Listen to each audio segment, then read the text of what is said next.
Bienvenidos pues a esta charla que nos convoca el día de hoy. Esta es una invitación, nuevamente les recuerdo, de la Red de Bibliotecas del Banco de la República en asocio con la Universidad Antonio Nariño, quien pues nos ha hecho partícipes de este invitado tan especial que tenemos para hablar de estos temas tecnológicos y de Internet y de datos que tanto nos interesan a los que estamos aquí hoy.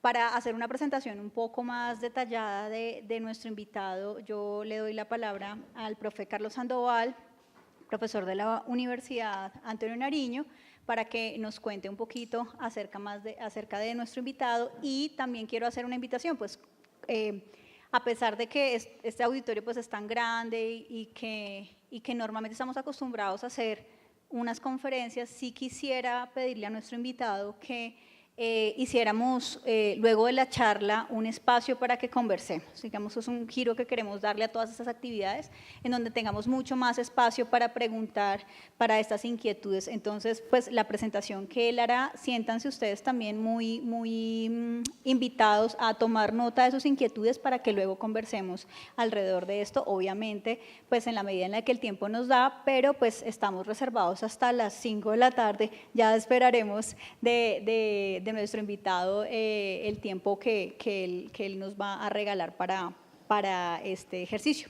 Pero pues obviamente vamos a tener un espacio prudente, yo creo que le calculo mínimo unos 20 minuticos para que conversemos mínimo, si se da espacio para más, hasta más, ¿listo? Entonces pues muchas gracias a todos por venir, hoy es un día lluvioso y ustedes tomaron la iniciativa de venir, mil y mil gracias. Entonces en nombre de la Red de Bibliotecas del Banco. Buenas tardes. Bueno, como decía Zuli, pues nos complace mucho que estén aquí para escuchar a Arturo. Arturo es un colega nuestro del experimento Atlas, es venezolano, hizo un doctorado en la Universidad de Nápoles y actualmente trabaja en el CERN, en el experimento Atlas, y su campo de experticia es la computación científica. Entonces él nos va a contar un poco sobre cómo la computación científica no solo es parte de lo que nosotros hacemos en el experimento, como en un experimento grande como el experimento Atlas, sino cómo también puede usarse, cómo puede aparecer en otros aspectos de la vida, en la industria o en otras cosas. ¿Vale? Entonces, bueno, le doy la palabra a Arturo para que nos cuente. Bueno, mucho gusto. Mi nombre es Arturo Sánchez. Gracias por estar aquí a pesar del diluvio y del tráfico y todo lo demás. De verdad que es bueno verlos acá. Como Carlos dijo, yo trabajo en el experimento Atlas, ya les voy a mencionar qué es, pero básicamente esto es uno de los experimentos que están en el LHC, en el Gran Colisionador de Hadrones, en el CERN, en Ginebra. Y aunque soy físico, al menos en papel, me he enfocado más a trabajar con computadoras y a ver qué hacemos que ellas hagan por nosotros, ¿no? Entonces, yo voy a pasar una serie de slides. Les quería también mencionar desde un principio, la idea es que me interrumpan, no hay ningún problema. De hecho, tengo varios espacios en los que yo les pregunto a ustedes si tienen preguntas y queda grabado, así que si ustedes no hacen preguntas quedan mal. Y bueno, comencemos. Entonces, esta slide la tengo exactamente en español y en inglés, pero como dijimos, trabajamos en el CERN. El CERN es un laboratorio de física de partículas que está ubicado en Ginebra, en Suiza.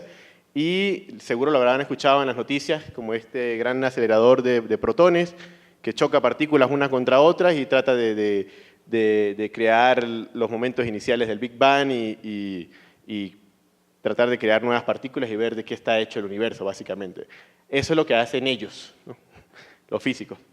En mi caso, yo hago computación, es decir, estamos detrás bastidores tratando de mantener la máquina. Lo que quiero decir es que estos experimentos usan muchísimos computadores, vamos a ver más sobre eso, obviamente, y yo soy parte del equipo que trata de que eso funcione normalmente. Yo trato de explicar mi trabajo es una clase de trabajo que es invisible, como los señores que pusieron la luz aquí. Ustedes se van a acordar de ellos el día que no haya luz. Entonces, si ustedes no saben quiénes son, es porque el servicio funciona. Ese es el tipo de servicio que uno trata de prestar. Pero al mismo tiempo también trabajamos, y lo digo en plural, en lo que nosotros llamamos outreach o divulgación de la ciencia, como lo que estamos haciendo hoy aquí, pero también para estudiantes universitarios, para estudiantes de escuelas, de liceos, de educación secundaria, como le llaman acá, para incentivarlos a aprender esto. Es decir, la física que nosotros hacemos es más una excusa, o al menos así lo veo yo, para enseñarles computación académica, enseñarles programación, o sencillamente un pensamiento analítico, ¿no? Que es fundamental en lo que nosotros hacemos. Entonces, yo escribí aquí algunas palabras. Esto fue una presentación que también, varios de mi material no es mío, lo van a ver, vamos a ver algunos videos en YouTube que ustedes pueden conseguir. Hay cosas que están muy bien hechas como para que yo las volviese a hacer. Están hechas por expertos y yo lo que voy a tratar es de explicárselo. Así que no me da vergüenza usar otras personas, material de otras personas, que está muy bien hecho. Pero, entonces, una de las cosas que hacemos es lo que nosotros llamamos transferencia de conocimiento. Y es muy importante no solamente desde el punto de vista del experimento. Son experimentos que duran muchísimo tiempo, al menos para un humano normal. Hay personas que pudieron haber empezado su maestría, o digamos, empezaron a los 20 años estudiando, murieron y el experimento todavía sigue andando. O sea, un experimento que puede durar 50, 60, 80 años. Entonces, eso requiere que haya gente siempre renovándose, siempre aprendiendo cómo manejar este tipo de máquinas, cómo hacerlas mejor, cómo hacerlas más eficientes, estar al tanto de la tecnología, porque son empresas científicas que duran muchos años. Entonces, es una obligación del experimento tener a la gente animada con ellos, obviamente, es dinero público, es dinero que viene de los impuestos de estos señores, pero al mismo tiempo tienen la misma responsabilidad de enseñar al público en general cosas que han aprendido, ¿no? Cosas que a la gente le puede servir, y no porque vayan a ser físicos, sino porque sencillamente viven en un mundo actual en el que saber cierto tipo de cosas puede significar la diferencia entre tener un trabajo o no, ¿no? Entonces, eso es lo que más o menos nosotros tratamos de hacer con todo esto. Entonces, como les decía Carlos también, y en el título de la charla de hoy, nosotros vamos a hablar un poco sobre tratar de darles una idea de la envergadura de los datos. Es decir, y de hecho voy a ir como definiendo palabras, que llamamos datos, que llamamos open source, que llamamos conocimiento abierto, tecnologías abiertas, y cómo esto ha permeado en distintas industrias, y al menos desde mi punto de vista, cómo en algunos casos es a veces difícil diferenciar entre industrias que están haciendo ciencia o ciencias, organizaciones científicas que de hecho parecen una industria de la manera en que trabajan, ¿no? Entonces, muchas de estas tecnologías que ahora nosotros usamos a diario, sea en el teléfono celular, sea en cualquier cosa que hacemos en Internet, usa software que en varios casos provienen de esta clase de empresas científicas, ¿okay? Y que bueno, después se trasladaron al mundo real. Pero también pasa al contrario, también pasa que los científicos aprenden del mundo real, bueno, así lo llamo yo, del mundo exterior, digámoslo así, y lo insertan en sus investigaciones. Obviamente hay gente que es muy buena, muy inteligente y no tiene por qué ser científico, y esta gente también desarrolla cosas, y los científicos notan que puede ser útil para lo que ellos hacen y lo toman en caso de que sea posible, ¿no? Y es allí donde hablar de tecnologías libres es fundamental. Entonces yo les voy a mostrar cómo luce hoy en día, por ejemplo, una de estas colaboraciones científicas multinacional, o sea, de tamaño global, y de estas hay muchas, afortunadamente, que deberían haber más.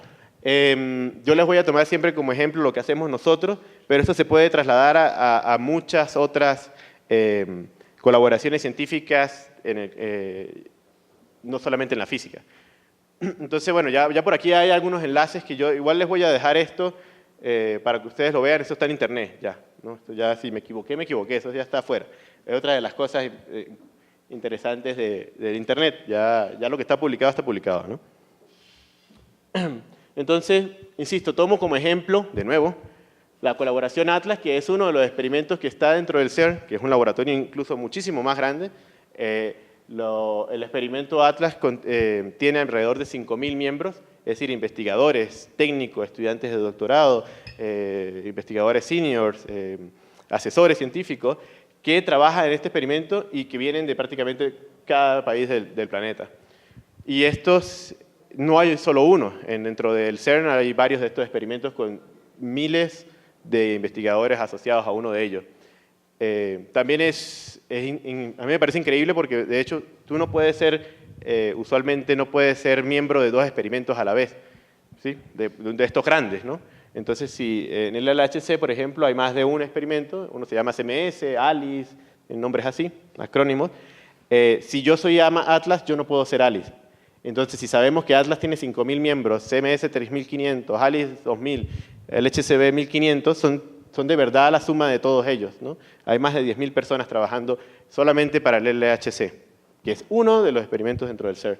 Lo cierto es que esto queda allá, en Suiza, y yo también me gustó mucho tomar este mapa, que por cierto está acá, hecho por unos diseñadores gráficos japoneses, porque aunque sabemos, quienes han tenido curiosidad de la imposibilidad que se tiene de poder poner un mapa esférico en una superficie plana, pero ellos trataron de hacer esto lo mejor posible y no de usar ese mapa cartesiano que nosotros tenemos toda la vida en la escuela, porque demuestra un poco las áreas de los países. Me parece a mí importante de ver dónde queda Suiza, que de hecho no se ve.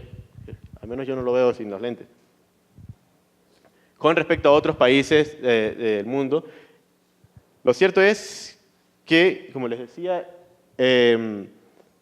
por aquí había un mensaje antes, sí, la idea es que estos experimentos usualmente tienen que organizar sus recursos, transferir el conocimiento y entrenar a todos los miembros de esta colaboración que están regados por el mundo. Entonces, universidades grandes y universidades pequeñas, como la que trabaja, bueno, no sé si es pequeña o grande, pero algunas grandes, algunas pequeñas, de cualquier envergadura, alrededor del mundo, tienen investigadores asociados y también crean tecnología que después llevan hasta allá para que sea parte de la máquina.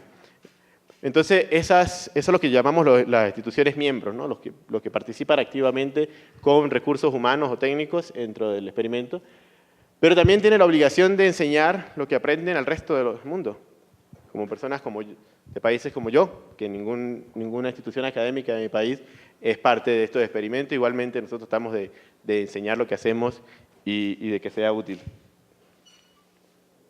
¿Se entiende más o menos qué era lo de la colaboración? No quería irme mucho a la física porque no era el tema, pero si tienen alguna pregunta, obviamente, ahora que tenemos internet lo podemos buscar de una vez.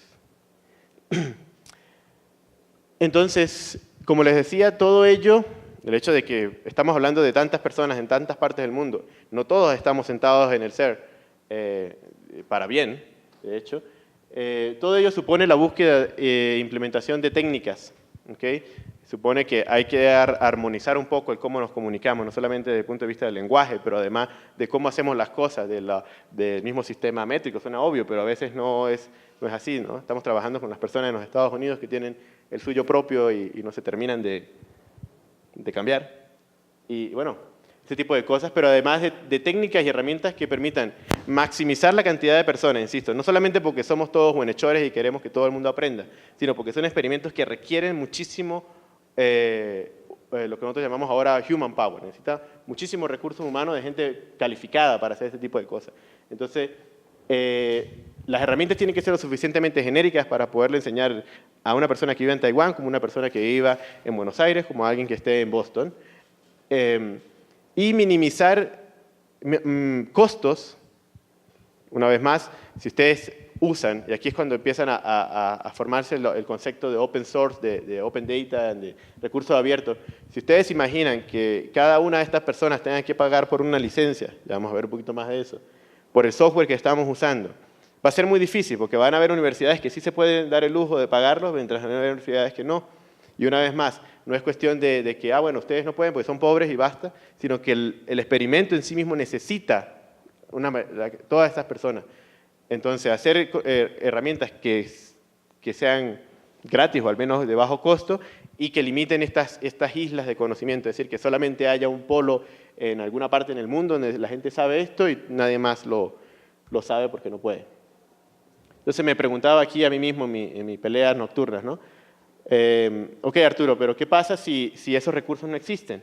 Porque una de las cosas que también a veces me enseñaban menos mis profesores de programación, tenía una manera muy odiosa de decir algo que casi siempre es cierto. Dice, cuando yo veía programación, me decía, lo más seguro es que lo que usted quiera hacer ya está hecho. Que molestaba un poco, sobre todo cuando uno tiene 20 años, como no, yo puedo tener una idea original. Pero resultaba que casi siempre lo que yo me imaginaba ya estaba hecho. ¿Sí? Lo que quiero decir es que muchos de los problemas que uno se enfrenta usualmente no es bastante, tienes que hacer algo bastante particular para que nadie más se haya enfrentado al mismo problema antes, ¿no? Y eso crea el sentido de que uno puede quizás darse un poquito más de tiempo para buscar y encontrar una solución que alguien más encontró y adaptarla a tu problema. Pero hay veces en las que, sí, es verdad, el problema lo tienes nada más tú, como en el caso de estas colaboraciones tan grandes. El problema en este caso, el poder transmitir esas cantidades de datos, ya lo vamos a ver una vez más, el cómo programar 5.000 personas al mismo tiempo y que la cosa termine siendo útil, que de verdad haga algo y que no sea un caos, a veces sencillamente no existe. ¿Sí? Se va uno al mundo y dice, no hay ese tipo de tecnología, bueno, la tenemos que hacer, ¿no? Y como están hechas, una vez más, en lugares que están financiados por dinero público de cualquiera de los países miembros, eso automáticamente tiene que ser, no puede ser comercializado, es lo que quiero decir, ¿ok? Y eso abre muchas puertas, porque una vez que uno resuelve un problema tan difícil, muchas otras personas pueden usar los mismos recursos para resolver problemas similares. Entonces, ¿alguna pregunta hasta ahora?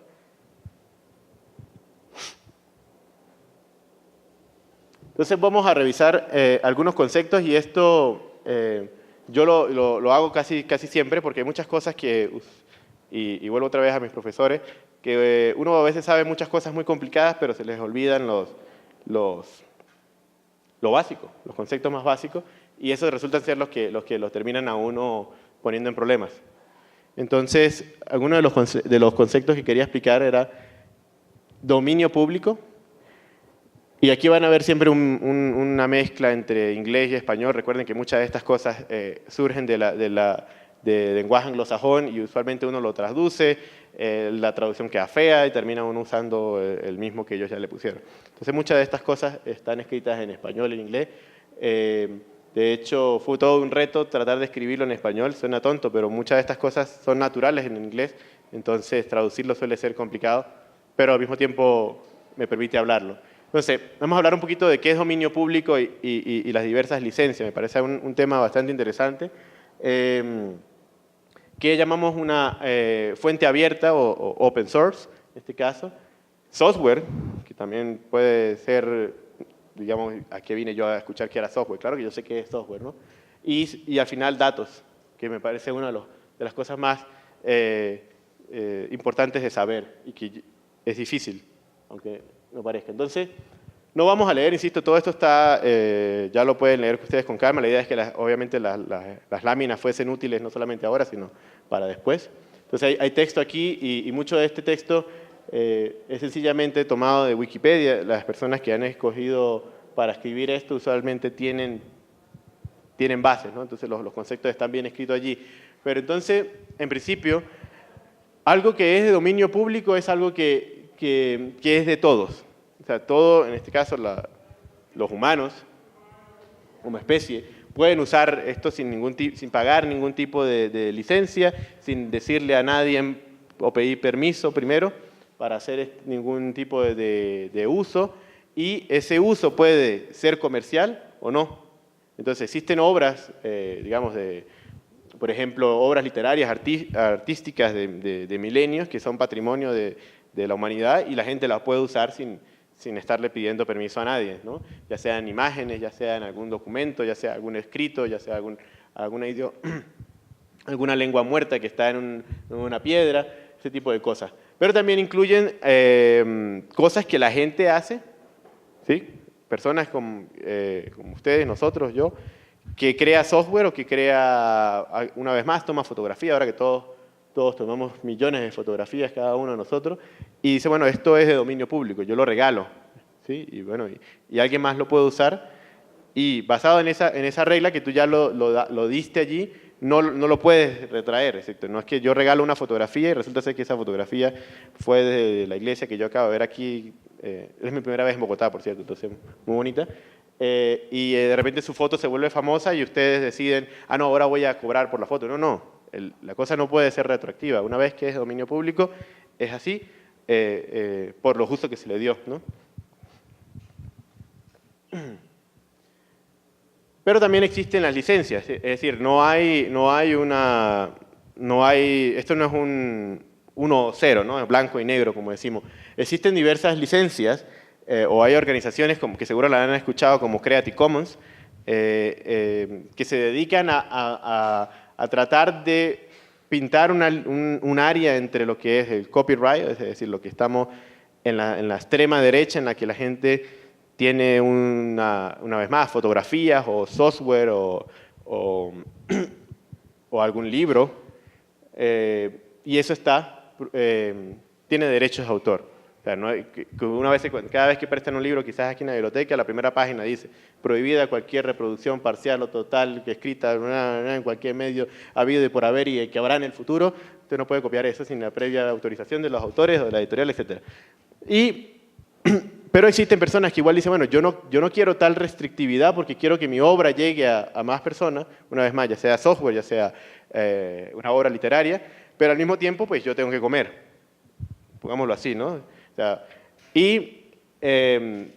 cosas como estas son posibles gracias a la licencia, donde uno puede decir, yo por ejemplo, regalo mi software, digámoslo así, regalo mi producción, pero después, si alguien lo encuentra útil y quiere que yo lo entrene para usarlo, o quiere que yo entrene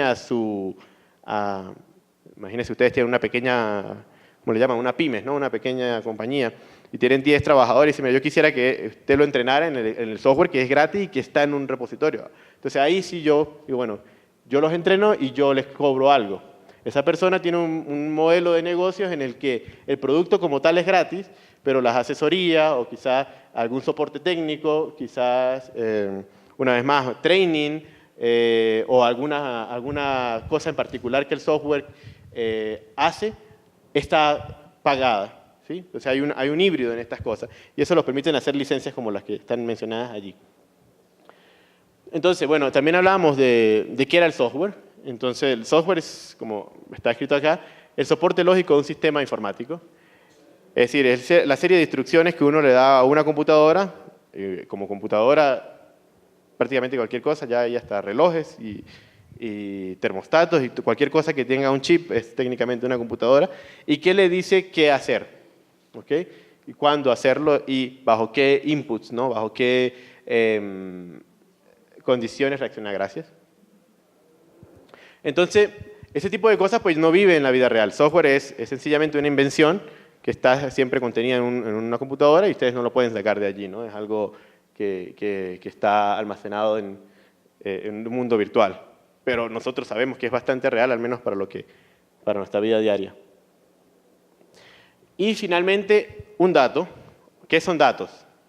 Y esta me parece a mí muy importante porque un dato es una representación simbólica, numérica, alfabética, algorítmica, espacial, es un valor referente que recibe el computador, por ejemplo, ¿no? Si estamos hablando del computador.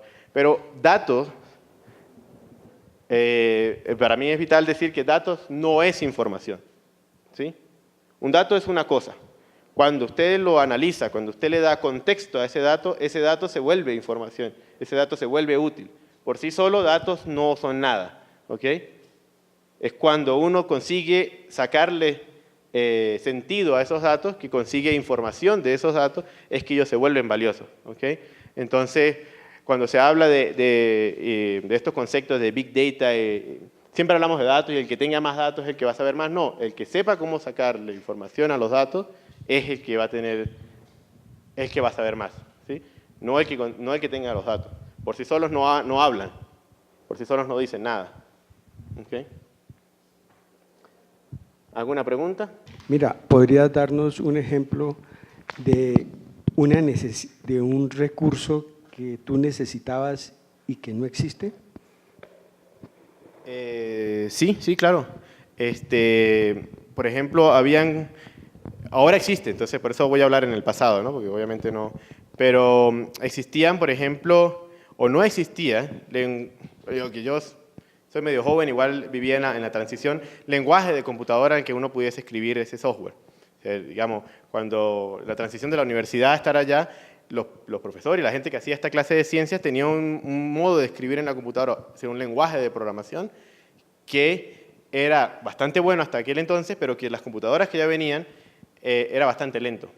Entonces surgió esta transición de entender lo que era C++, ¿no? o de pasar a Fortran, quienes hayan escuchado esa clase de terminología, pero sencillamente el lenguaje con el que uno hablaba con la computadora no era lo suficientemente eficiente para las nuevas computadoras. Y se tuvo que crear este lenguaje nuevo en colaboración con mucha gente de todas partes del mundo. Ese, por ejemplo, es un ejemplo de cosas que no existían, pero que vienen no solamente de la necesidad, sino que el mundo de afuera, en este caso la computadora, cambió y uno tenía que hablar distinto con ella. Sí.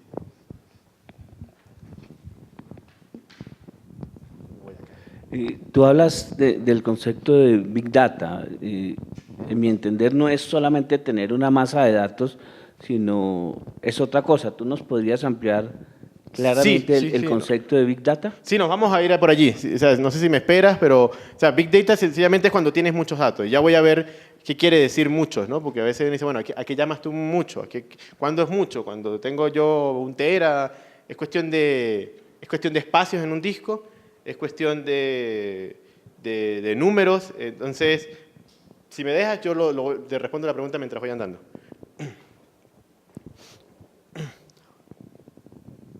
Entonces, exacto, por ejemplo, ¿de dónde vienen y a dónde van estos datos? Yo les voy a dar primero un ejemplo, y aquí empiezo con los videos, de cómo se producen los datos dentro del LHC, dentro de este experimento, ¿no? Para darles una idea, lo que ustedes van a ver es uno de los experimentos que produce más datos en el planeta, pero está lejos de ser una de las industrias que produce más datos. Entonces, lo que ustedes van a ver aquí es 1%, 2% de compañías como Google, como Facebook, como Amazon, y eso es bastante impresionante, ¿no? Yo les voy a hablar encima del video, entonces, si esto hace, si me deja. Este video les va a mostrar un poco sobre dónde está el laboratorio y lo que nosotros hacemos, incluso creo que muestra, bueno, no muestra mi oficina, pero está por ahí. Entonces, como les decía, este experimento queda en el CERN, en Ginebra. Esto es en la frontera con Francia, entonces casi todo el experimento, de hecho, es en Francia y no en Suiza. Todo está bajo tierra, porque son experimentos muy, muy grandes, es decir, es mucho más fácil abrir un hueco y crear estos túneles que comprar todo el terreno arriba, ¿no? Entonces, dependiendo de dónde estén respecto a la superficie, pueden ser algunos, casi siempre son 100 metros. Esto tiene 27 kilómetros de circunferencia y hay 4 experimentos grandes. Por eso les decía, hay experimentos Atlas, Alice. Nosotros nos vamos a enfocar en uno de ellos. Déjenme, disculpen. Ok, porque sentía que estaba fuera de orden. Entonces nos vamos a enfocar en uno de ellos, pero todos hacen más o menos lo mismo para efectos de esta conversación. Los rayos van bastante rápido, crean alrededor de 12.000 revoluciones por segundo. Insisto, son 27 kilómetros que se tiene que hacer, entonces es bastante rápido. Lo que hacemos al final es que hay 2 rayos que viajan y dan la vuelta en ese anillo, y en algún momento sencillamente hacemos que los 2 se consigan en la mitad de estos detectores, que son como cámaras fotográficas. Las partículas colisionan, crea energía, y esa energía se vuelve a convertir en materia a una velocidad bastante rápida. Estos números, de hecho, están un poco viejos. La mayoría de estos videos tienen un par de años al menos, pero imagínense que están haciendo esto 600 millones de veces por segundo. Y esta máquina registra cada una de esas. Entonces, es un obturador a esta velocidad, más o menos. Bastante rápido. Ellos... Vamos a ver, déjame... Perdón. Entonces, lo cierto es que ello va pasando y esta máquina, que de hecho son muchísimos sensores, varios millones, cientos de millones de sensores individuales, toman los datos, es decir, dónde cayeron las partículas, qué trayecto llevaban, qué energía llevaban, este tipo de cosas, pero al final lo importante de esto es que esa información que el detector produce se envía a unas computadoras.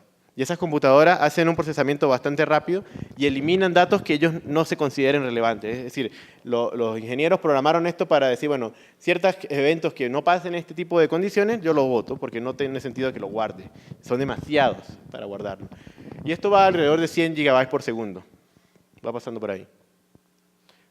Llega a donde trabajo yo, que son alrededor de 50.000 computadoras que están ahí. Ese número está viejito. Y estas lo que hacen es poner la información, y es cuando yo le decía, poner los datos, correr cierto software y sacar información de los datos y después decidir si tal dato vale la pena continuar el camino a ser salvado o no. ¿No? Todo esto pasa, insisto, por todos los experimentos, cada uno tiene más o menos su propia rata de escritura, y al final esto va a una sala de cómputo, ya se las voy a mostrar en otro video si se carga, porque entonces sí no lo tengo yo conmigo, donde los datos son, una vez más, son analizados por cierto software y hay una reconstrucción, es decir, cada una de estas capas de ese detector genera información individual. El software que los físicos crearon pone esa información junta y crea este dibujo, ¿sí? Que es lo que nosotros vimos en la animación, como esa explosión, como ese viaje de partículas a través del detector. Pero eso no se ve así, eso son sencillamente una serie de capas como una, ¿cómo se llama? Onion, una cebolla, gracias, que después uno lo pone junto y uno crea este dibujo. Eso lo hace el software a muy rápida velocidad. Y al mismo tiempo hay otra cosa que nosotros hacemos, que es que copiamos. Y esto es muy importante, también es un consejo para la vida real. Siempre tengan un respaldo de sus cosas, de lo que sea. Y esto pasa en un experimento mundial, o como en su propia computadora, como en su propio celular. Si uno no quiere sufrir en la vida, eso se lo deberían enseñar a uno ahora desde que está en la primaria. Haga una copia de lo que tiene en su computadora, siempre. Y no la guarde junto con la computadora, pues. No viaje con ella, la deje en la casa. Entonces nosotros hacemos una copia de esto que va a ciertos discos de tape, aquellos que han visto una cinta de estas de radio de tape, es literalmente tape, ¿okay? de esa tecnología, quiero decir, no ese tipo, pero... Y otros van a los discos duros. Al final del día, esto sale del Atlas y va a ciertos otros centros de cálculo alrededor del mundo, donde los datos son, una vez más, guardados, son repartidos. Entonces existen varios, lo que nosotros llamamos Tier 1, son centros de cálculo bastante grandes, y varios centros de cálculo más pequeños, que, una vez más, tienen copia de los datos reales y unas copias de datos simulados, que bueno, no viene al caso, pero lo cierto es que al final esto crea como una red global de computadores en los que los investigadores lo que hacen es que ellos escriben luego su software, su análisis, ¿okay? Para sacar información de los datos, como ya me habíamos dicho, porque los datos por sí solos no son más que cosas escritas en este montón de discos duros, y ellos envían su software hasta donde estén los datos. ¿Okay? Y el sistema se encarga de decir, bueno, yo quiero leer tal dato producido en tal día, registrado en tal momento, y el software va a ir hasta donde están los datos. Uno no mueve los datos, uno mueve el software, ¿verdad? Porque los datos usualmente pesan. Y es cuando viene el cuento del Big Data. Los datos suelen ser bastante grandes. Es decir, hay que pagar por dónde guardarlo. El que tenga un plan de datos, yo no tengo, pero sé que la gente sufre siempre porque tengo 300 megas, 400 megas, 3 gigas, como los planes de las compañías de telefonía celular. Es decir, mover datos a través de la red cuesta y uno lo tiene que pagar. Entonces es mucho más fácil mover el software hasta donde están los datos que mover los datos a donde esté el software. ¿Ok? Al final, y disculpen, esto crea esto, ¿no? Esta red global que se veía ahí en unas líneas que otras muchas compañías y otros muchos experimentos también replican orgánicamente. Yo voy a volver a mi presentación a ver si lo... no tengo claro el concepto de dato. Si el dato no indica nada, ¿cómo esos ordenadores pueden analizarlos? Por ejemplo, si el dato yo tengo 20, tengo que darle algún sentido, tengo 20 ¿Qué? de estatura o cualquier cosa, pero ¿cómo dices tú que se coge todos los datos? No, los datos no sirven. ¿En qué momento los datos se vuelven información? Los datos se vuelven información. ¿Y cómo Exacto. las máquinas pueden volver los datos información? Esa es una muy buena pregunta. Una de las cosas con las cuales los datos empiezan a ser información es una palabra que quizás ustedes escucharon muchas veces que se llama metadatos. Quizás la han escuchado por allí. Es decir, cuando uno relaciona los datos, ese 20 que acaba de mencionar, con las circunstancias, es decir, ese 20 viene ¿de qué? De una sala hospitalaria, de una persona que entró. Es la medida de algo, ¿sí? De esa persona, por ejemplo. O está en un taller mecánico y se midió alguna pieza. Eso no es parte del dato, pero son metadatos, es decir, el momento en el que se tomó, la unidad de medida, estamos hablando de centímetros, de metros, de segundos. Y en este caso, por ejemplo, nosotros tomamos energías, o sea, también son valores numéricos, pero el detector te dice, esto está a cierta posición del detector y se tomó a cierto momento. Y con el sensor número tal. Esa información que no es el dato en sí mismo, pero que lo envuelve, es lo que uno llama metadatos. ¿Sí? Igual cuando ustedes guardan un libro, el libro tiene autor, tiene fecha de edición, es fecha de publicación, no sé qué. Ese tipo de información puede ayudar a encontrar el libro, porque el puro título puede que no les diga a ustedes nada. Sobre todo si muchos de los títulos de novelas y cosas así se llaman puro amor, o entre tú y yo, o cosas así. Dice, bueno, ¿cuántos libros no se llaman así? Los metadatos son los que le dan sentido. En este mismo espacio, o en similares circunstancias, información como cuando ustedes toman una fotografía. Si ustedes se dan cuenta, la fotografía de los celulares viene con qué teléfono lo tomó, a qué hora lo tomó. Si tenían puesto el posicionamiento, te dice en dónde lo tomó. Es decir, su celular tiene un GPS. ¿Sí? Entonces la foto por sí misma no, pero los datos, cuándo, tu celular, obturador, la luminosidad que había, todo eso está escrito en la foto, aunque ustedes solamente ven la foto de un selfie que se acaban de hacer. Con todos esos metadatos le pueden decir dónde estuvo usted ese día, con qué celular se lo tomó, ¿verdad? A qué horas. Entonces, cuando uno pone los datos y los metadatos que acompañan a eso dentro de una serie de algoritmos, es decir, dentro de una serie de preguntas, porque el software lo que uno hace es una pregunta. ¿Este dato tiene metadata del posicionamiento global? Sí. Estos son los números.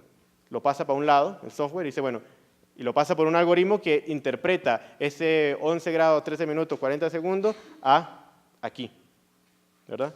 Y la luminosidad, junto con la hora, básicamente te puede decir cuánto sol había, por ejemplo, ¿no? Y ese tipo de cosas pasan por un algoritmo que sencillamente usted le pregunta a los datos cosas. Obviamente tiene que tener algún conocimiento previo de qué dato va a recibir, no puede ser algo súper genérico. Escribe sus algoritmos, como hacen los físicos aquí, y los físicos lo que hacen es que le preguntan cosas a los datos y en función de los metadatos que vienen, dice, ¿es una cosa que me interesa o no? ¿Sí?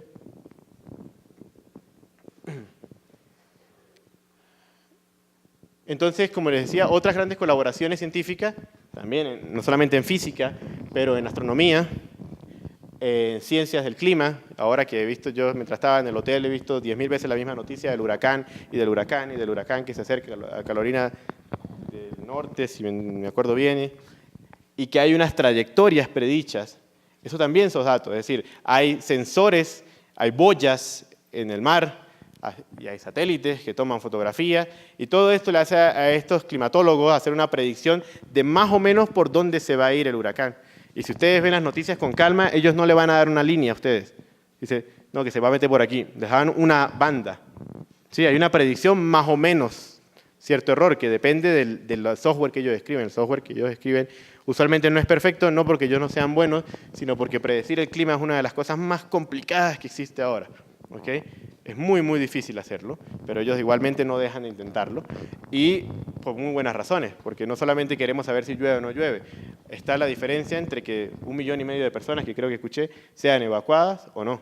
Entonces, cuando hay gente que se puede morir, si usted hace mal las cuentas, es importante saber lo que está haciendo, ¿no? Pero también, entonces digo, hay sistemas que detectan algo, lo que sea, imágenes satelitales, el detector, el sensor de su celular, ya sea el GPS, ya sea el giroscopio que tienen para saber si el celular se voltea y él se da cuenta que usted acaba de voltear el celular, ¿verdad? Usted no le dice al celular, mire, ponga el video horizontal. O sea, él se sabe que está horizontal, ¿verdad? Eso también tiene sensores que le dicen al celular dónde está. Entonces ellos detectan algo. El software lo entiende porque produce esa data y al final toma decisiones, como el celular que dice, bueno, yo pongo el video horizontal porque esta persona me acaba de voltear. ¿Ok? O sacar conclusiones. En el caso de los climatólogos, tratar de predecir la trayectoria de algo que puede, insisto, ser de vida o muerte para muchos.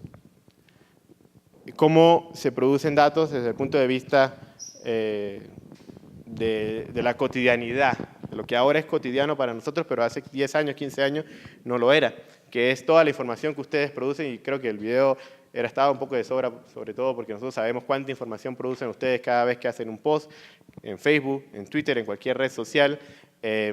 Obviamente cuando ustedes hacen esto, el ordenador sabe, el computador sabe dónde usted está, en qué ciudad está, a qué horas lo hizo, en qué lenguaje lo hizo, cuántos caracteres usó una foto, usó un video. Toda esa información, es decir, cuando ustedes ponen una foto y un par de palabras, correlacionado con todos esos metadatos, el hecho de que ellos saben incluso el browser que ustedes están usando. Es súper fácil de saber qué browser están usando, qué computadora están usando. Porque el computador le dice al browser y el browser le dice a ellos, yo soy una Mac, yo soy Windows 10, yo soy Windows 8. El tamaño de mi pantalla es 24 pulgadas. Todo eso viaja cada vez que ustedes sencillamente dicen, no sé, aquí una foto viendo esta posición y quedándome dormido. ¿Ok? Entonces, todas estas cosas juntas crean un montón de información que cuando uno lo pone todo junto, es lo que uno llama Big Data, y pueden ser 1000 personas. 1000 personas en un tweet, al final eso cabe ¿en qué? En 1 megabyte, bien escrito, porque es solamente texto. Y las coordenadas también una vez más texto. Y la hora del día en que se hizo es otra vez texto. Entonces todo esto en un archivo de texto es bastante pequeño. Pero eso se puede considerar Big Data, por la cantidad de preguntas que uno le puede hacer a esta tabla de información. Usualmente si ustedes están en una red social tienen que estar logueados. Usualmente ustedes no mentían. Es decir, que ellos saben si ustedes son mujer o hombre. Más o menos también saben su edad. Todo ese tipo de cosas pueden caber en una tabla, que si estamos todos los que estamos en este edificio ahora serán 2000 personas. Es una tabla de Excel de 2000 cuadritos, ¿verdad? O de 2000 columnas, con algunos cuadritos. Eso no es muy grande, porque le cabe a usted en un email, pero la información que puede sacar de ahí ya es bastante. Eso ya lo puede considerar usted Big Data. No tiene por qué ser enorme para sacar conclusiones importantes sobre algo que está sucediendo. ¿Okay? Entonces, quería también evaluar otros conceptos aquí. Entre ellos están unos poco más modernos, llamémoslo así, que es la computación en la nube, o que es cloud computing. Aquí llamamos aprendizaje automático, o más famosamente el machine learning, o artificial intelligence. Aquí llamamos el Internet de las cosas, y blockchain, que lo puse aquí, que si valía la pena traducirlo. Entonces, cloud computing, que me imagino que también lo deben imaginar, es sencillamente un servicio de computación. Cuando llamamos de computación o de cómputo, es que ustedes pueden usar la computadora de alguien más para realizar alguna actividad que ustedes estén haciendo. Como estoy haciendo yo justamente ahora. Si ustedes se dieron cuenta, yo estoy usando Google Documents, Google Presentation. En este caso, la presentación, hay una copia en mi computador, sí.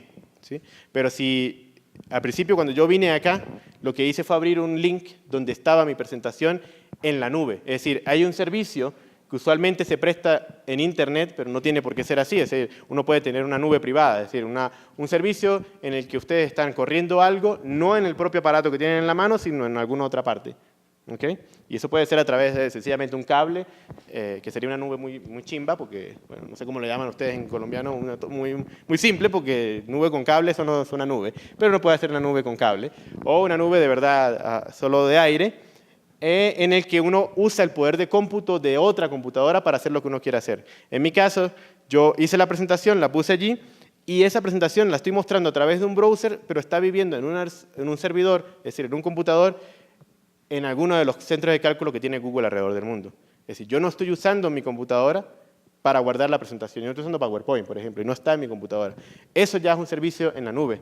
Cualquier cosa que ustedes hagan, que es sencillamente usar el computador de alguien más, llámese una otra persona o llámese una compañía, para hacer algo, en este caso almacenar fotos, por ejemplo, Dropbox o sencillamente el mismo Facebook es un servicio en la nube, porque ustedes lo que hacen es que ponen sus fotos allí y si se les daña la computadora, ustedes vuelven y la foto, afortunada o desafortunadamente, aquella foto que pusieron hace 4 años todavía va a estar ahí. ¿Sí? Porque está en otra computadora. Eso es lo que llamamos computación en la nube. Y cada vez se hace más importante porque muchos de los servicios que existen ahora no vienen al hecho de que ustedes compren computadores, sino que ustedes los alquilen de alguna manera para hacer algo. ¿Sí? Otra cosa que existe, y que existe de hecho desde hace mucho tiempo, y cuando hablo mucho tiempo, de quizás 50 años, hacer Machine Learning es una rama de las matemáticas. Es decir, el concepto como tal de hacer que una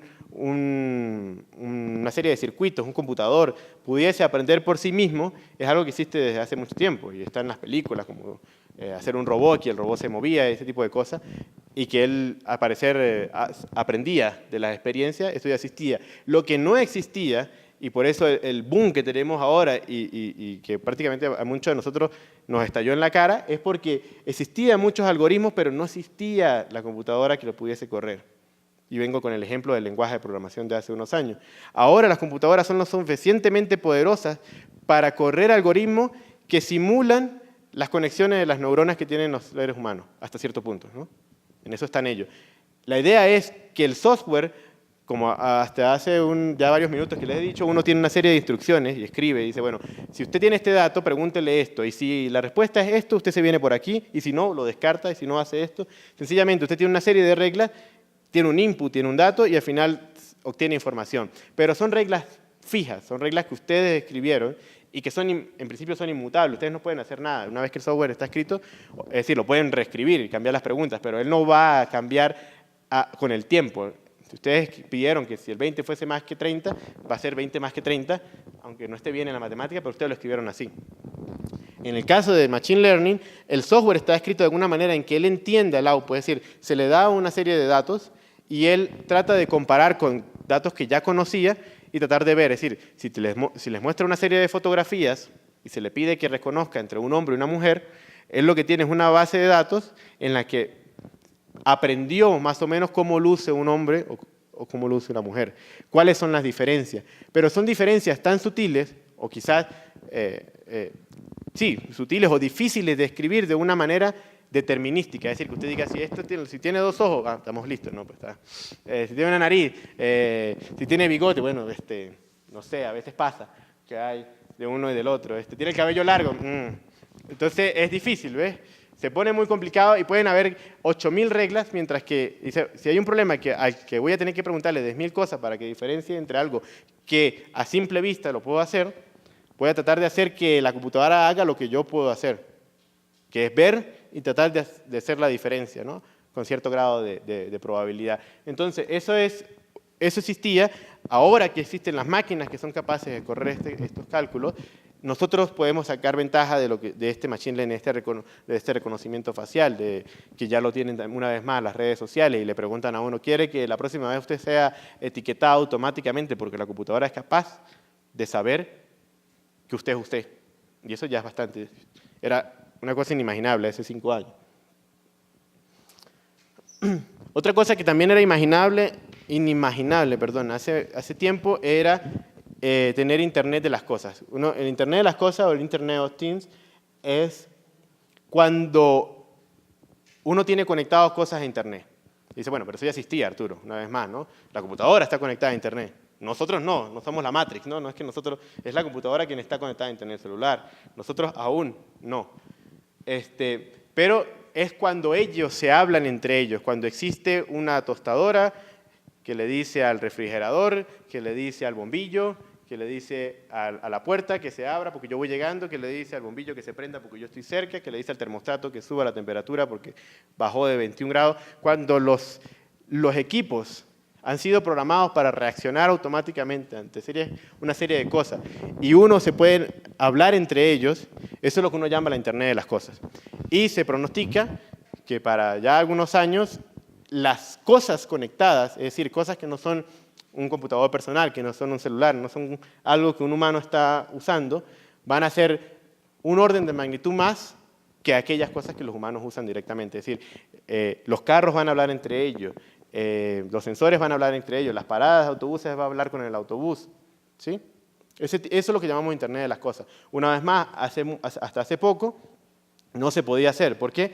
Porque este tipo de computadoras eran caras. No pasaba lo que pasaba con Machine Learning, que no eran suficientemente poderosas, pero si yo quiero que un tostador siga valiendo $200, yo no le puedo meter una computadora que valga 500, ¿verdad? No tiene rentabilidad.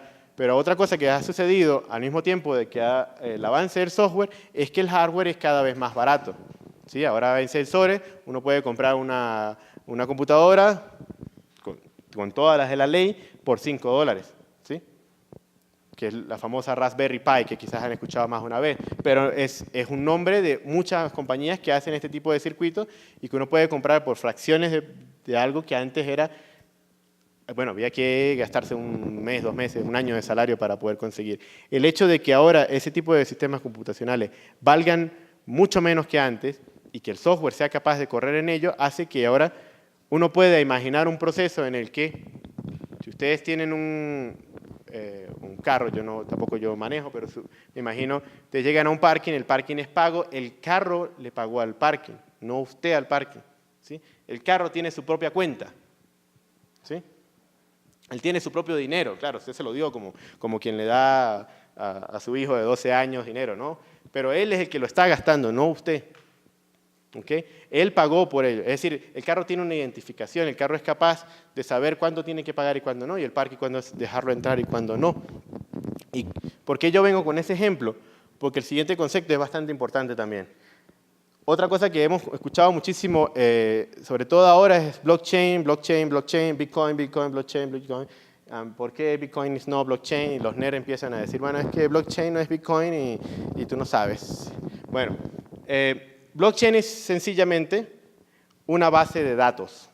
¿Okay? Una base de datos, y una base de datos, para hacerlo más sencillo aún, es una vez más esa foto que tenemos nosotros de una tabla de cálculo, ¿no? Una hoja de cálculo, columnas y filas. Entonces uno tiene en la primera columna fechas, en la segunda columna cuánto me gasté, en la tercera columna qué compré con lo que me gasté, en la cuarta columna quién se lo di, etcétera, ¿no? Eso es una base de datos, ¿no? Y así llevan, por ejemplo, los negocios toda la vida han llevado en hojas de cálculo sus cuentas, que son las que les dan a la gente del fisco, y así saben qué es lo que están haciendo.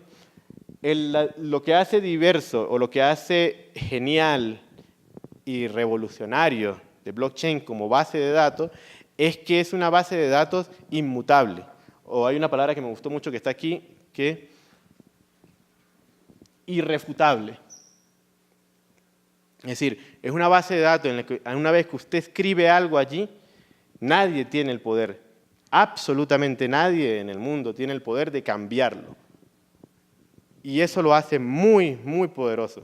Cuando ustedes tienen una base de datos inmutable o irrefutable, sin intermediarios, porque muchas veces, ¿qué pasa?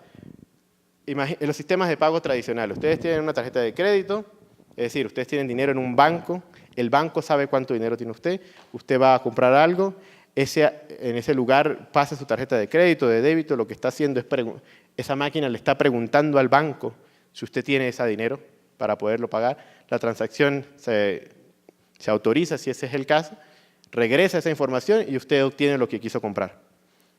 ¿Qué pasó allí? Que hubo un intermediario. El banco tuvo que decirle a la tienda, usted tiene plata o usted no tiene plata. ¿Sí? ¿Por qué? Porque son ellos quienes controlan la base de datos, son ellos quienes saben que usted tiene dinero. Y si usted un día, mañana se para y va al cajero automático y pide saldo y aparece la mitad de lo que usted sabe que tenía, es casi la palabra suya contra la del banco, ¿sí o no? porque puede ver que haya habido un error, pero muy bien usted pudo perder su dinero y pasar en litigios la mitad de su vida, que va a ser la palabra suya con la de la base de datos que está en el banco ahora. ¿Sí? El hecho de que exista una base de datos en el que no haya un intermediario lo hace muy poderoso, en el sentido de que yo puedo cambiar algo allí, pasó algo, una vez más, compré algo, o le di a alguien algo, y eso lo escribí yo allí. Este dinero, o lo que sea, se lo acabo de dar yo a ella. Esta es la hora, esta es la fecha, ahora lo tiene ella.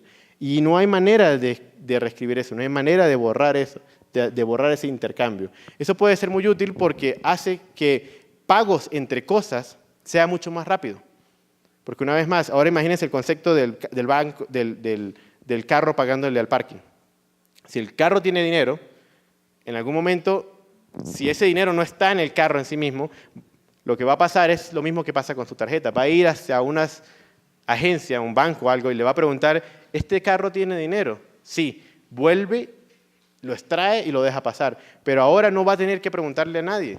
Sencillamente el carro, de manera virtual, le va a dar al parking lo que vale, y eso queda registrado en una base de datos tipo blockchain que es irrefutable, que es inalterable, y hace que nosotros no necesitemos confiar de nosotros para pagarnos.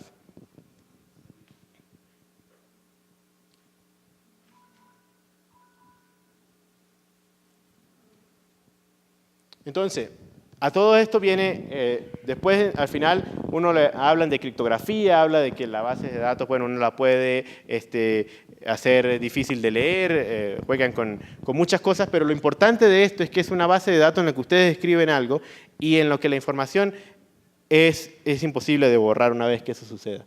Y eso funciona muy bien para pagos.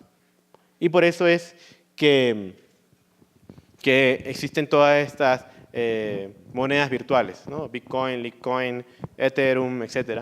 Se basan en este tipo de tecnología porque resuelven un problema que para los matemáticos era bien conocido, pero que era difícil de resolver en computadoras, que es lo que en inglés se llama double spending, que yo, si tengo 5, le doy a usted y le doy tan rápido a usted, porque si son archivos de computadora, como uno hace con una foto, copia y pega. O sea, si los billetes fuesen una foto, en una computadora, uno copia y pega, ¿verdad? Y si yo le doy 5, una foto de 5, de la moneda que sea, yo simplemente copio y pego y le doy 5 y 5. Entonces, hay un problema allí. O sea, el archivo no se debe, aunque son archivos digitales, la persona que lo tiene no debería ser capaz de poder copiarlo, de producir dinero de la nada, como en realidad hacen los bancos en la vida real cuando imprimen plata, ¿no? Pero ese problema se resuelve con blockchain. Y es por eso que hace que existan todas estas monedas. Pero no es el único uso que tiene, y de hecho no es el uso que se le va a dar en el futuro, desde mi punto de vista. ¿Alguna pregunta? Por favor.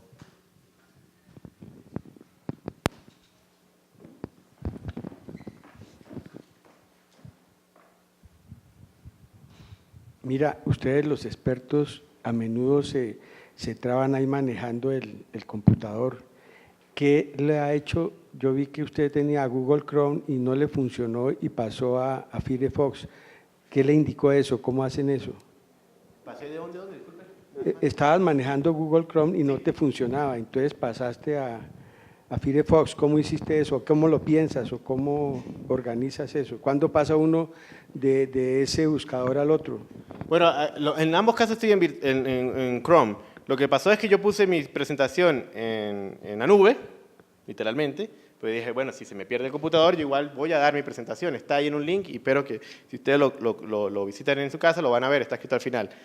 No tengo internet, entonces me fui a la copia que tengo local aquí en la computadora. Y tengo algunos de esos videos que están en YouTube, también los tengo en local. Yo lo llamo experiencia, me ha pasado muchas veces. Y por eso tengo lo que les decía yo hace como 40 minutos. Siempre tengan una copia de sus cosas. Y creo que es como esas cosas que le dicen a uno con la mamá, ¿no? ¿Hay otra pregunta ya? El Bitcoin utiliza los blockchain. Eso es lo que hace, al ser irrefutable el blockchain, eso es lo que hace que esa moneda en este momento tenga esos márgenes de riqueza tan grande. ¿Que tenga eso, disculpe? Que tenga esa rentabilidad tan grande Ok. que tiene. Bueno, eso de hecho es una pregunta muy... A mí me encanta el tema. Es el valor de esta cosa ha sido gracias a que nosotros creemos que tiene valor. Punto. Los nerds y los no tan nerds y quienes arriesgaron y quienes perdimos, le dimos valor a eso, lo que le creímos. Pero esos, déjenme pensar que yo no lo veo todos los días, pero casi, tiene ahora un valor de algo así como 6,000, casi $7,000 un Bitcoin. Y bueno, las otras mucho menos, pero igual se ha mantenido así. Es un valor de la gente que lo tiene todavía ahí guardado y que cree que eso tiene valor. ¿Ok? Y uno puede pagarle a alguien más que cree que tiene valor. Así como yo puedo sacar ahorita pesos, claro, el peso, la diferencia de Bitcoin es que está respaldado por el gobierno de Colombia. ¿Sí? Ustedes tienen una casa de la moneda, no sé cómo se llamará,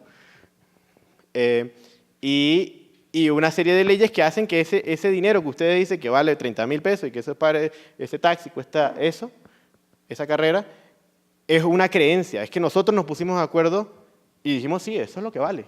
Pero el día que dejemos de creer que eso valga, eso vale. Por eso es que tiene ese valor. Y por eso tuvo ese valor tan grande, porque hubo mucha gente que creyó que tenía mucho potencial y bueno, en un momento explotó, como dicen, la dichosa burbuja. Es un tema también para quedarnos aquí toda la noche. Pero volviendo a la parte del blockchain, lo que permite blockchain es evitar ese double spending, esa parte en la que la gente no pueda copiar el dinero dentro de los computadores. Al no tener una cosa física, al no tener oro, al no tener algo que yo te pueda dar a ti, o sea, si yo te doy el micrófono a ti, yo ya no lo tengo, es obvio, hay un solo micrófono. Pero al ser un archivo digital en una computadora, existe el peligro de que alguien sencillamente lo copie y hacer algo que no es, o sea, que se pueda crear infinitamente, pues algo que se pueda crear sin ningún problema tiene valor cero, como ir a la playa y coger arena, ¿no? Eso no puede servir como moneda porque hay mucha. Tiene que haber, tiene que ser escaso de alguna manera, ¿no? Entonces, blockchain resuelve el problema de hacer copia de plata y al mismo tiempo de registrar las transacciones. Entonces, cada vez que nosotros hacemos una transacción, nosotros nos quedamos, y esa era la parte importante del Bitcoin también, la privacidad que da eso, ¿no? Si yo gasto mi dinero es como tener dinero en efectivo, yo se lo doy a usted, y al menos que alguien venga y agarre el billete, no, así están las huellas de Arturo, no hay manera de que ellos sepan que ese billete antes era mío, ¿sí? Lo mismo pasa allí, de manera digital uno registra la transacción, pero no quien la hizo.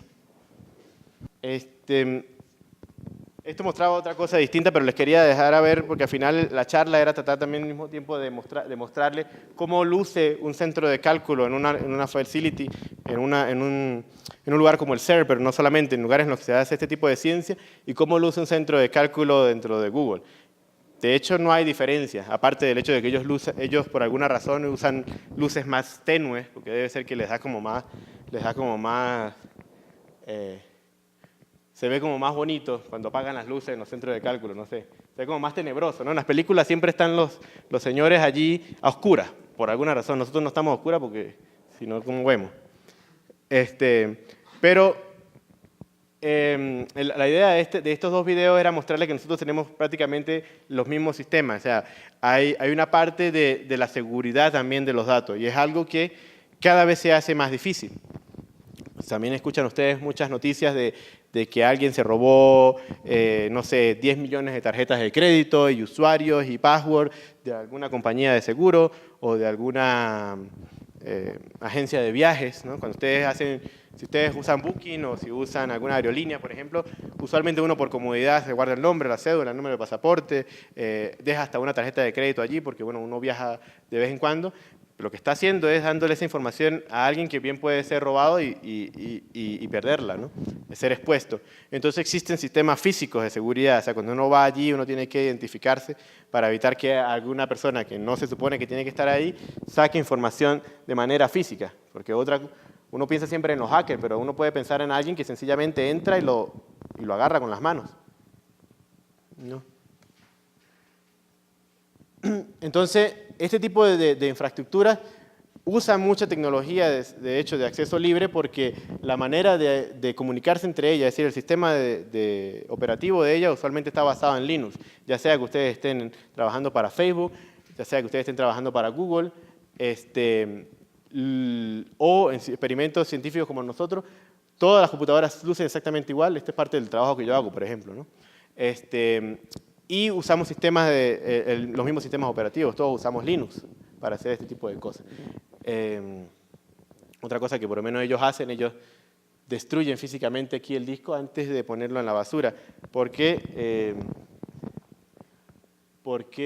es peligroso dejar discos por allí pensando que nadie va a cogerlo y tratar de leerlos, ¿no? Me paro aquí un segundo porque este tipo de cosas, ustedes se dan cuenta, este tipo de cosas cuesta dinero. ¿Ok? Infraestructura significa que ustedes no es un montón de computadoras y luces, es decir, electricidad. Necesitan refrigeración, necesitan técnicos, necesitan un cableado muy específico, gente que la sepa programar, etc. Entonces, cuando ustedes imaginan una compañía o un banco que necesita hacer esto, porque los bancos son usualmente bastante grandes, pero no tan grandes, terminan alquilando estos recursos. Y ahí es cuando volvemos al tema de la computación en la nube. Muchas de las compañías que usamos todos a diario no usan sus propios computadores porque este tipo de cosas cuestan mucho dinero y cuestan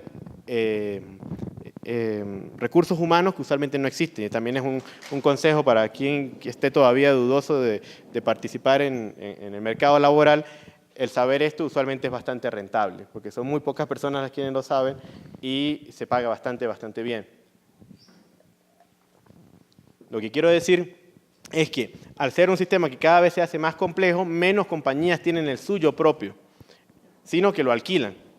O sea, le compran los servicios a Amazon, a Google, a compañías bastante grandes, y eso pues da da comodidad en el sentido de que uno ya no se tiene que preocupar por tener sus propios sistemas de cómputo, pero tiene riesgos. Tiene riesgos de privacidad, tiene riesgos de centralización, que hay muy pocos puntos en el mundo que saben todo de todo el mundo, y eso lo hace bastante vulnerable. ¿Okay? De allí esas precauciones quizá un poco dramáticas, porque uno dirá, bueno, pero ¿por qué no borra ese disco varias veces y lo dona? No, eso se tiene que destruir, eso se tiene que quemar, y si se puede mandar al espacio, se manda al espacio.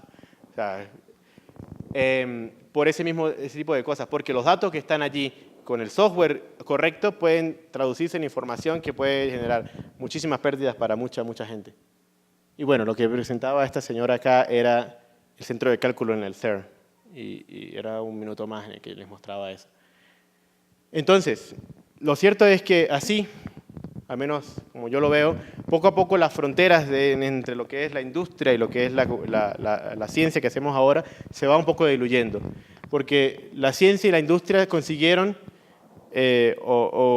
producir, utilizar y mejorar entre ellos, de hecho, hay una colaboración que va en ambos sentidos, sistemas operativos. Entonces, no hay prácticamente ningún servidor en el mundo que no use Linux. ¿Okay? Habrán servidores que usan Windows, pero la gran mayoría del Internet que nosotros conocemos corre el sistema operativo Linux, que es un sistema operativo gratis, que es un sistema operativo que todo el mundo puede leer sus líneas de código, que no es propietario, que no hay que pagar por él. ¿Okay? Usualmente está escrito por compañías que se llaman Red Hat o Ubuntu o este tipo de cosas, y si ustedes van a la página de una de estas personas, ellos no le van a cobrar a usted por Ubuntu, ¿verdad? Pero para compañías, ellos el asesoramiento, el poner a punto algún sistema quizás propio, dice, bueno, yo quiero instalar el sistema operativo, pero yo no lo sé hacer, te mandan 10 técnicos que saben hacer eso sí se paga. Entonces, hay modelos negocios alternativos en el que el software puede ser gratis, pero todo aquello que lo rodea crea una estructura de negocios y que los hace solventes, pues. También nosotros nos hemos puesto de acuerdo en muchas otras cosas como los lenguajes de programación. Y aunque siempre existen que si Python, C++, Java, HTML, de hecho son bastante pocos para el tipo de cosas. Todas las páginas de Internet que están escritas en el mundo más o menos usan el mismo sistema. ¿Por qué? Porque todos los browsers lo entienden. ¿Okay? Todas usan el mismo lenguaje. Entonces es una tendencia que crece, donde compañías se van a un laboratorio como el CERN y espían un poquito y dicen, mira, yo tengo este problema, enséñame cómo lo has resuelto. Y bueno, claro que sí, pero yo tengo este otro. Y yo creo que usted sabe cómo resolverlo. Y entre los dos van hablando y van colaborando, digámoslo así, ¿no? Y como le decía, ¿y cómo hacen dinero? Porque al final del día mucha gente, bueno, ¿cómo hacen dinero? Una de las cosas es, hay muchos modelos y les invito a investigar más, pero una es, como les decía, los servicios que uno presta. La otra es una un poco más famosa, ¿no? Dinero igual a money, ¿no? Data igual a money. ¿Por qué? Porque hay gente que a veces tiene muchos datos. Una vez más, tenemos cosas como en una universidad. Una universidad ha almacenado los datos de todos los estudiantes que han pasado por ahí, edades que le llegaron, qué notas tuvieron, la demografía, de dónde vienen. Quizás se les pregunta a los estudiantes, quizás vienen de aquí mismo de Bogotá o quizás vienen de otro rincón del país. Pero ellos tienen esos datos. Están allí guardados desde hace 200 años, 100 años, que quizás la universidad empezó a tomar eso en papel y ahora está computarizado. Pero si alguien consigue entenderlos de una manera diferente, puede conseguir de eso hacer un negocio. Es decir, hay gente que dice, bueno, yo sé que ustedes tienen datos de su empleado, porque los tienen que tener, y nunca han hecho nada con eso. Yo les puedo mostrar que pueden maximizar recursos, que pueden ver si hay bias, es decir, si a veces parece obvio, ¿no? Que ustedes tienen 80% hombres y 20% mujeres. Entonces, ¿por qué ocurrió? ¿En qué momento? Ese tipo de cosas es preguntas que uno los hace a los datos. Entonces hay gente que lo que hace es escribir software que puede interpretar los datos de otros y cobra por ello.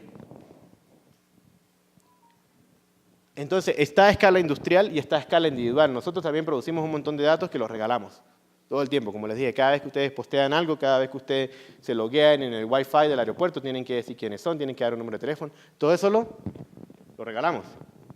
Y alguien más hace dinero con eso.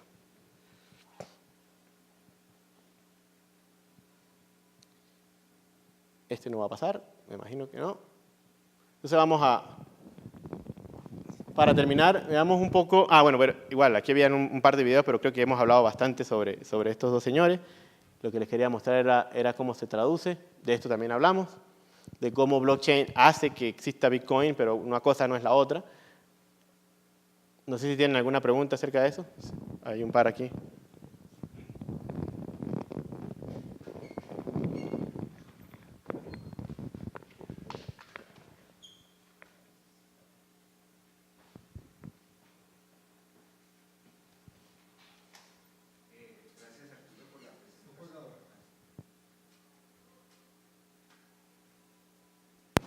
Gracias, Arturo, por la presentación. Te quería preguntar digamos, ha sido muy claro en la explicación de bastantes aspectos técnicos del manejo de los datos.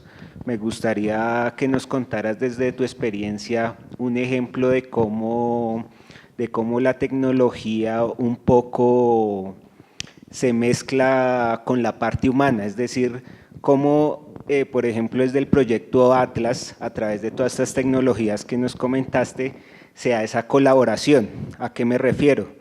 Pues muchas veces cuando un equipo de trabajo está reunido en un mismo espacio físico, es muy fácil, digamos, hablarse, definir cuál va a ser el objetivo del proyecto e ir arreglando los inconvenientes en el camino. Entonces, cuando hablamos de un proyecto de esta magnitud, en que hay personas que hablan diferentes idiomas, que están en diversas partes del mundo, ¿cómo dentro de esa tecnología se organiza para poder conseguir un objetivo de investigación? Y si no lo pudieras ejemplificar, sería muy bueno. Sí, no, entiendo la pregunta. De hecho, hay gente que viene ahora al CER a entender cómo pasa eso. Porque dice, bueno, ¿cómo hago yo que mi banco, que tiene 10.000 personas, hagan algo, una estructura que primero es bastante horizontal? Yo tengo supervisores, gente que, digamos, es más experta que yo en algo y por algo ella, en este caso son todas mujeres, todas mis jefas son mujeres. Pero no es porque alguien la puso allí, es sencillamente por meritocracia. Pero no es tampoco que yo tengo que, ella me puede despedir. Por ejemplo, ella no tiene el poder de despedirnos de ninguno a ninguno de nosotros. Entonces imagínense una situación en la que la estructura es tan horizontal que lo único que hace que sobreviva, primero, y esto es una respuesta obviamente de Arturo, ¿no?, es la diplomacia. Es algo que nosotros los latinos hacemos muy bien, ¿no?, pero uno es respetuoso, cuando uno quiere decir las cosas es respetuoso. Entonces diplomacia es muy importante porque primero no es lo mismo hablar entre nosotros, que quizás tenemos un poco la misma idiosincrasia, con hablar con alguien que viene de Japón que tiene una muy distinta, aunque los dos estemos hablando en inglés, la manera de decir las cosas puede tener bastante impacto, la manera de escribirla, porque usualmente, como dices tú, nosotros no nos estamos viendo, nos estamos escribiendo. Entonces, la diplomacia es algo fundamental que uno va aprendiendo. La precisión es otra cosa, porque otra cosa que uno dice aquí es lo cortés no quita lo valiente. Cuando uno tiene que decir algo y algo se tiene que hacer, porque esto es una máquina que cuesta 10.000 millones de dólares, no nos poner románticos. Si algo se tiene que hacer así, se tiene que hacer así, pero no tiene por qué ser escrito de una manera desafiante o grosera, ¿sí? Entonces, ser preciso en las palabras es fundamental, ser simple cuando uno dice algo, ¿no? Y no escribir mucho adorno, pero al mismo tiempo ser diplomático. Creo que eso es fundamental para que la relación. Y obviamente, volviendo a la tecnología, todo esto está escrito o está dicho a través de videoconferencias. Cuando uno entabla meeting y alguien está en Estados Unidos, nosotros estamos en Ginebra, el otro están en Taiwán, cada uno está a su hora. Entonces quizás a uno de nosotros tuvo que pararse muy temprano, el otro tuvo que esperar hasta que fuese muy tarde en la noche. Entonces hay que respetar eso. Pero sucede que nosotros no nos vemos las caras, ¿no? Porque uno no suele prender la cámara, es como feo, ¿no? Y unos capaz que están en pijama por allá y tampoco uno lo quiere ver, ¿no? Sí, no nos interesa que esté. Pero entonces la tecnología nos ha permitido comunicarnos, ya sea de manera escrita o de manera oral, y hacer que esa diplomacia funcione. Entonces, simplicidad en lo que uno dice, precisión en lo que uno dice, en comunicarse ya sea por email, ya sea Skype. Nosotros usamos siempre cosas gratis, en el sentido de que, por ejemplo, existe Slack, quizás muchos lo han visto. Slack es un medio de comunicación. Entonces, pero lo cierto es eso, que ser preciso es fundamental.